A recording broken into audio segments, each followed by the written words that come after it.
ആര് കബറടക്കും എന്ന വിഷയത്തിൽ നീ സങ്കടപ്പെടണ്ട.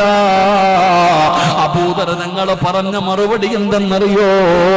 നബി തങ്ങൾ എന്നോട് പറഞ്ഞിട്ടുണ്ട്, അല്ലാഹുവിന്റെ റസൂൽ എന്നോട് പറഞ്ഞിട്ടുണ്ട്, പെണ്ണ് ഞാൻ മരിച്ചു കഴിഞ്ഞാ നിങ്ങൾ എന്റെ ജനാസ പൊതിഞ്ഞുകൊണ്ട് വഴിയോരത്ത് കൊണ്ടുവെക്കണേ. അബൂദർ എന്ന് പറയുന്ന പിതാവ് തന്റെ ഭാര്യയോട് അള്ളാഹിനെ കുറിച്ച് പറഞ്ഞു കൊടുക്കുകയാണ്. 3 പെൺമക്കളാ ബാപ്പാ. ആ പെൺമക്കളോട് പറഞ്ഞു കൊടുക്കുന്നു, അള്ളാഹു നിങ്ങളെ ഒരിക്കലും കൈവിടൂല. ഞാൻ മരിച്ചാൽ എന്റെ ജനാസ കൊണ്ടുപോയി വഴിയോരത്ത് വെക്കണം.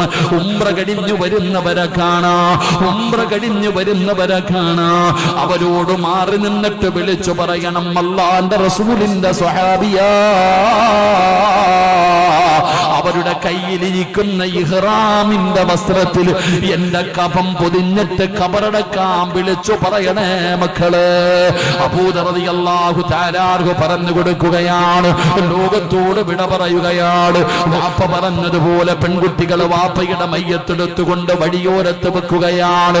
അതാ നോക്കി നിൽക്കുകയാണ്. പെങ്ങളെ വരുന്നു, പെങ്ങള് 70ഓളം വരുന്ന ഒരു സംഘം വരികയാണ്.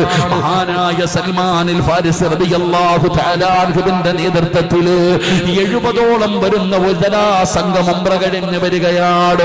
3 പെൺമക്കളും മാറി നിന്ന് വിളിച്ചു പറയുകയാ, അല്ലാഹുവിന്റെ റസൂലിന്റെ സ്വഹാബിയാ,